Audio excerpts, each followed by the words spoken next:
Republic of the Philippines. Damaga po, maupo tayo lahat. Vice President Jojo Marbinay, Secretary Laila de Lima, other members of the Cabinet present, Mayor Tony Calixto, the Chief of Staff, General Katapang, Major Service Commanders, General Manager Jose Angel Honrado, Federal Works and Government, mga minamahal ko pong kababayan, magandang umaga po sa inyo lahat. Bago pa man dumating ang Bagyong Ruby, nakausap ko na po ang Korean Ambassador to the Philippines, ang kagalang-galang na Liyok. Maaga pa lang, inabiso na po natin siya na ang pagtulak natin patungong South Korea para sa ika-25 commemorative summit ng ASEAN at ng Korea ay nakasalalay sa tindi ng pagtama ng bagyo sa atin. Ayon po kasi sa forecast, tatahak ito sa mga lugar na tinamaan noon ng Bagyong Yolanda. Batay sa mga huling ulat na ating natanggap, lumalabas na hindi po ganong kalawak at kaluba ang dinulot na suliranin nito sa atin. Ang totoo, may mga nag-aalanganin pang magmungkahi na magdeklara tayo ng National State of Calamity. Kaya lalo tayong binigyang kumpiyansa nito sa ating adhikain, kasabay ng pagtugon sa mga problema sa loob ng bansa, itinutuon din natin ang ating atensyon sa ugnayang panlabas ng Pilipinas. Ang sinisiguro ko naman po sa inyo, patuloy akong susubaybay sa pagpasok ng mga ulat, buong buo ang ating tiwala sa mga membro ng ating gabinete na namamahala sa mga hakbang na isinasagawa ng inyong pamahalaan upang masigurong maibalik sa normal ang takbo ng buhay ng mga kababayan nating apektado ng Bagyong Ruby.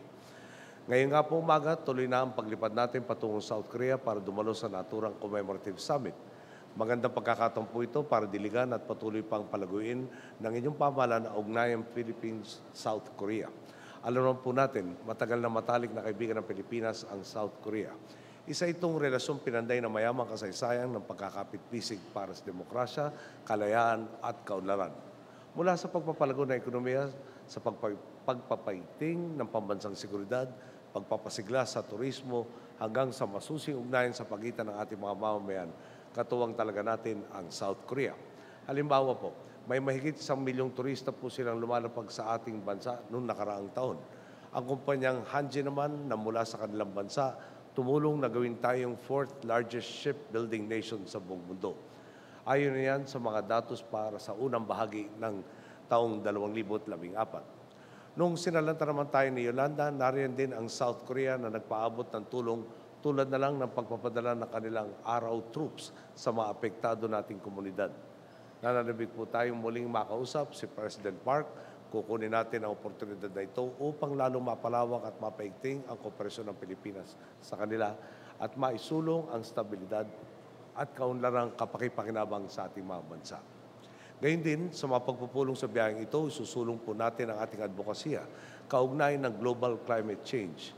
Kung tatanungin nga po tayo tungkol sa ating best practices sa paghahanda at pagtugon dito, hindi tayo mag-aatubaling ibahagi ang ating karanasan at kaalaman ukol sa usapin.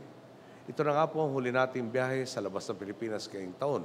Tulad ng dati makakaasa po kayo, susulitin natin ang bawat sandali upang mapaiting ang pakikipagtulungan sa ibang bansa.